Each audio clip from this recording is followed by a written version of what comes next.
bonjour à vous, ou bonsoir. Nous nous retrouvons aujourd'hui pour un deck profile, mais pas n'importe quel deck profile. Un deck profile terrifiant. Bon, c'est bon, t'as fini ta mise en scène, les gens ils ont bien compris la date d'aujourd'hui. Bienvenue sur l'Acquisition. Évidemment, vous doutez pourquoi nous sommes là aujourd'hui. Vous avez été nombreux, étrangement, à ma grande surprise, à demander un deck profile Fantoruse. C'est pourquoi aujourd'hui, je vais vous servir, car je suis un homme de parole. J'aurais préféré publier cette vidéo avant, mais vous en doutez, je suis un homme très pris. Mais je ne pouvais pas vous laisser un mois d'octobre sans deck profile Ghost Trick. C'est pourquoi aujourd'hui, nous allons parler de ce deck qui fascine étrangement beaucoup de personnes.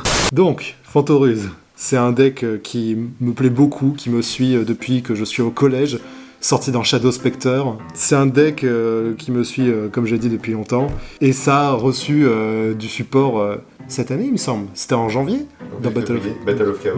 Dans Battle of Chaos, ce deck a reçu un support, ma foi, assez incroyable, mais je voulais attendre le mois d'octobre pour vous faire le deck profile, parce que tout le monde me disait « Hey, en mois d'octobre, tu fais un deck profile Fantoruse !» Eh bien, nous sommes au mois d'octobre, donc parlons de cet archétype. Et d'ailleurs, je vais faire un deck profile pur Ghost Trick, et je n'ai pas mélangé d'autres engines, même si j'ai considéré l'option. Mais vraiment, pour les gros amoureux du deck, j'ai voulu faire une liste pure.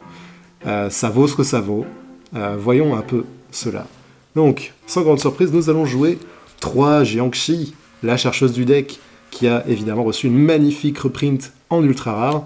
Mais à la base c'était une commune, parce qu'à la base c'était un archétype full commune, presque. Pour ceux qui vivent dans une grotte et qui ne savent absolument pas ce que font les Ghost Trick, ce sont des pseudo-monstres flip qui peuvent donc se mettre face verso une fois par tour, et ils ont un effet quand ils sont retournés. Et donc Jiangshi, elle permet d'ajouter un monstre du deck à la main. La petite douille, parce qu'il y a toujours une douille, c'est que elle peut tuto un monstre d'un niveau inférieur ou égal au nombre de monstres Ghost Trick qu'on contrôle déjà. Waouh! Aussi, ils peuvent pas être invoqués normalement, parce que bon, les bons decks, on n'aime pas ça. C'est pour vous forcer à les poser, en fait, tout simplement. Ouais. Heureusement, avec le support qu'on a eu, cette gimmick s'est un peu améliorée. Mais bon, voilà, Jiangshi, on peut pas jouer un deck Fantoruse pur sans elle.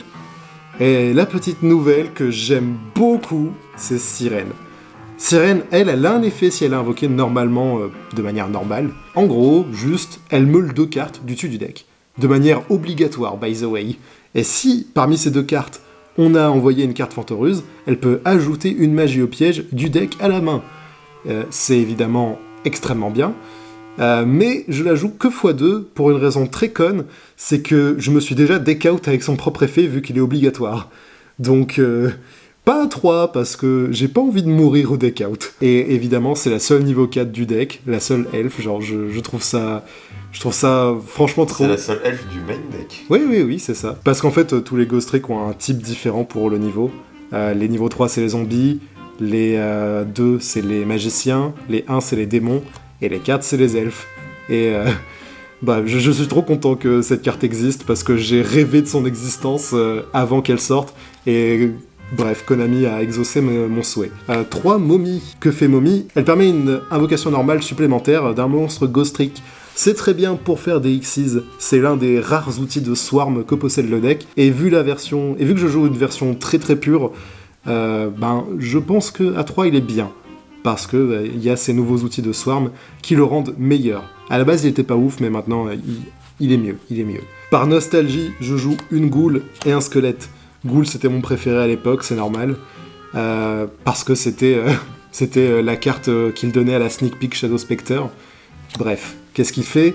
Il peut cibler un Fantoruse et additionner l'attaque de tous les autres Fantoruse à ce monstre. Donc ça vous fait un tout petit monstre qui passe de 800 d'attaque à 5400, sans transition, c'est marrant. C'est le seul outil de grosse attaque qu'on a, mais il est quand même marrant. Squelette, lui, il dit qu'il bannit un nombre de cartes du dessus du deck de l'adversaire égal au nombre de Fantoruse qu'on contrôle. Et vu qu'en fait le but de mon deck c'est de softlock l'adversaire pour du coup l'empêcher de jouer, et vu que les Ghost Trick n'ont pas beaucoup d'attaque, eh bien, je trouve que Squelette, c'est un bon one-of pour vider le deck adverse. Ça, franchement, c'est rigolo de voir le visage de votre adversaire se décomposer quand il réalise qu'il va pas pouvoir battre votre setup. Ensuite, à mes yeux, la meilleure carte Fantoruse, de Poupée. Poupée, elle est dévastatrice. Elle a un effet qui dit, une fois qu'elle est retournée face recto, eh bien, à la fin du tour, tous les monstres sont retournés face verso. Puis, vous pouvez invoquer spécialement en Fantoruse depuis votre deck d'un niveau inférieur ou égal au nombre de monstres qui ont été retournés face verso. Moi, je trouve ça extrêmement fort, vu que c'est un lingering effect. Donc, soit l'adversaire il le negate tout de suite, soit à la fin du tour, vous avez SP du deck. Ça je trouve ça bien. Je trouve ça bien. Seulement x2, parce que, néanmoins, elle reste un petit peu lente. Mais, à mes yeux, c'est l'une des meilleures cartes du deck que je me verrais pas ne pas la jouer. Et puis, sa copine, De Fée, qui assure notre grind game, puisqu'elle peut reposer une carte depuis le cimetière. J'en joue 2 parce que si jamais il y en a une qui dégage, je veux avoir un backup. C'est un peu ça ma philosophie quand je deck build. Ensuite, pour les N-Trap Ghost Trick de Marie, de Jack Frost, une lanterne, un spectre. Pas besoin d'en jouer en playset parce qu'ils sont très facilement tutorisables. Lanterne, elle arrête une attaque. Spectre, c'est un pansement. Si jamais un de vos monstres saute, il peut vous faire piocher une carte. Jack Frost, non seulement il annule l'attaque, mais il rend le monstre face verso. Franchement, il est pas dégueu. Et Marie, c'est une spell du deck si on prend des dégâts. Vu que maintenant, nous possédons une lien 1, il me semble évident de jouer 3 parallèles Exceed. C'est encore un cadeau de Konami de nous laisser jouer cette carte dans Fantoruse, puisque notre meilleure carte du deck, c'est une X64. Lien 1, X64, comme pour votre Atrix, c'est gratuit. Exceed et les liens 1. Nommer un meilleur duo. Ensuite, nos magies et pièges. 3 tirs, excellente carte ça reborn, et en plus ça peut attacher un matériel depuis le cimetière à un monstre XS qu'on contrôle. Cette carte, c'est tout ce dont Ghost Trick rêvait depuis des années, donc merci Konami encore une fois. Pour les terrains, ils sont très très faciles à tuto, donc juste 2 défilés, un manoir. Manoir, c'est si jamais vous avez besoin de faire des dégâts, mais sinon généralement c'est défiler et vous vibez. Un appelé par la tombe, parce que c'est une bonne carte. Pour les trappes, encore une fois, elles sont très tutorisables. Je joue juste Frayeur x2, parce que c'est une carte, c'est à mes yeux la meilleure trappe Ghost Trick. Je la jouerai x3, mais aujourd'hui il y a d'autres options qui s'ouvrent à nous, donc on n'a pas besoin de la jouer x3. Ensuite, Friandise x1, juste pour le roleplay, parce que j'adore l'artwork de cette carte, mais bon, c'est pas non plus une carte incroyable. Après, c'est Fantoruse, je sais pas quoi vous attendez. Une nuit Fantoruse pour softlock l'adversaire, encore une fois. Ça dit que si on contrôle un monstre Fantoruse face recto, l'adversaire peut pas retourner ses monstres face verso.